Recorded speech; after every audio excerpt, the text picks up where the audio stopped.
बार बार bulletin देखने वाले सभी दर्शकों को चंद्रमोहन कल्ला का नमस्कार, राम राम ने खमा गणिसा।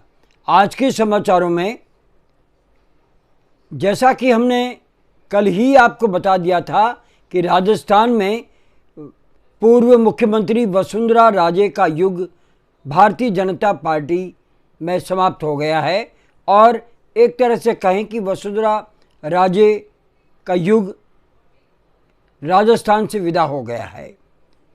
और यह इसलिए स्पष्ट हो रहा है क्योंकि आज भारतीय जनता पार्टी हाईकमान ने दो बड़ी कमेटियां घोषित की और इन दोनों ही कमेटियों से वसुंधरा राजे का नाम नहीं देखकर पूरे प्रदेश की भाजपा के वसुंधरा राजे समर्थक चौंक गए।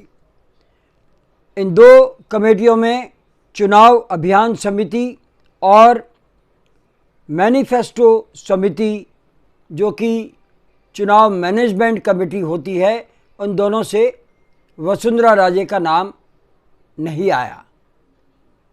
इस मैनेजमेंट कमेटी में जोधपुर के नेता और पूर्व राज्यसभा की सांसद नारायण पंचारिया का नाम जरूर आया है, जो कि किसी समय वसुंधरा राजे गुट के माने जाते थे।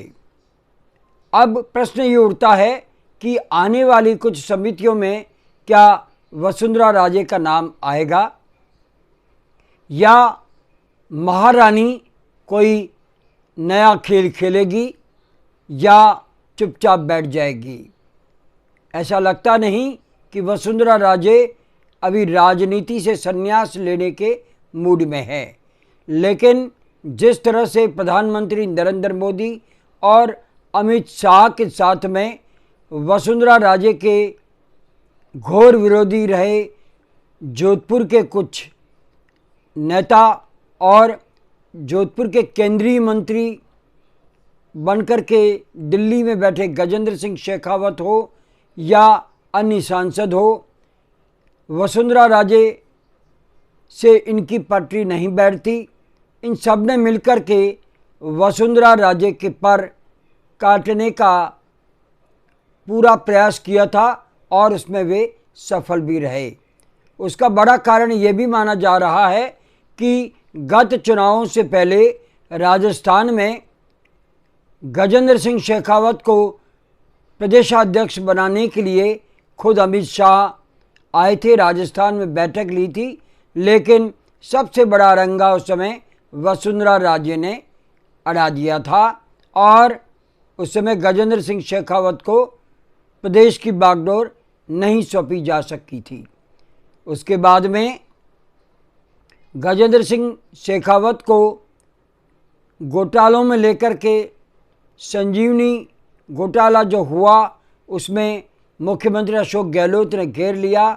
आज भी इन दोनों के बीच में न्यायालय में मामले लंबित है, इसलिए अब गजेंद्र सिंह शेखावत इस दौर से तो बाहर हो गए हैं, लेकिन वसुंधरा राजे को समितियों में नहीं लेना और उससे पहले स्पष्ट कह देना कि राजस्थान में चुनाव नरेंद्र मोदी प्रधानमंत्री के चेहरे पर लड़ा जाएगा।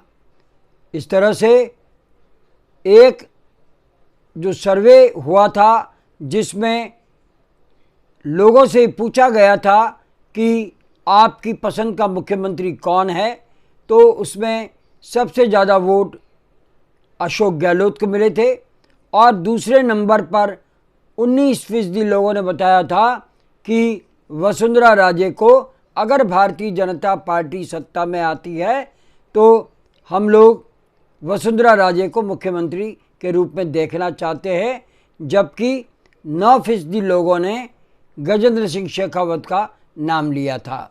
इस तरह से सर्वे को एक तरफ रखते हुए Bharatiya Janata party high command ने वसुंधरा राजे को साइडलाइन कर दिया है।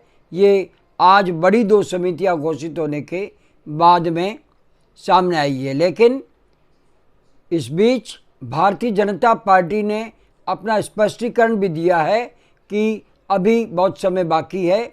वसुंधरा राजे राजस्थान की 2 बार मुख्यमंत्री रही और वो राजस्थान की बड़ी नेता है और वे राष्ट्र की भी नेता है, केंद्रीय मंत्री रह चुकी है। तो उनकी सपोर्ट से राजस्थान में चुनाव लड़ा जाएगा। लेकिन जिस तरह से समितियों में लोगों को लिया गया है उसमें वसुंधरा समर्थक लोग नदारत हैं।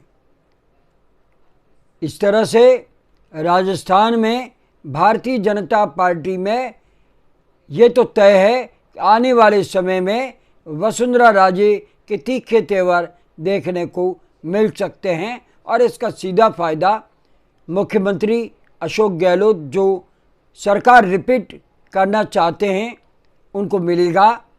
वैसे भी उन्होंने खुलकर के सचिन पायलट का समर्थन करना शुरू कर दिया है। जिस तरह से भाजपा के नेताओं ने सचिन पायलट के पिता राजेश पायलट को बमबारी करने के मामले में आरोपी बताया है, तो मुख्यमंत्री अशोक गहलोत ने आगे आकर के कहा है कि राजेश पायलट कांग्रेस के नेता बाद में बने, पहले वे देश के सैनिक थे और सैनिक पर अंगुली उठाना भारतीय जनता पार्टी की मानसिकता को दर्शाता है। इस तरह से खुल करके सचिन पायलट का समर्थन अशोक गहलोत ने कर दिया है। तो दूसरी ओर वसुंधरा राजे से भारतीय जनता पार्टी के बड़े नेताओं की पटरी नहीं जम रही है। ये आज जो 2 समितियां घोषित हुई उससे पता चल चुका है। देखते हैं आने वाले समय में भारतीय जनता पार्टी कितनी सफलता पाती है, वो कांग्रेस को किस तरह से टक्कर दे सकती है, इंतज़ार इसी का है। आज बस इतना ही। आपसे आज्ञा लेने से पहले हम जानना चाहते हैं कि आपको ये बुलेटिन कैसा लगता है। अगर आपको ये बुलेटिन पसंद है तो इसे सब्सक्राइब करें, लाइक करें और शेयर करें। अब हमें आज्ञा दीजिए। नमस्कार, जय हिंद।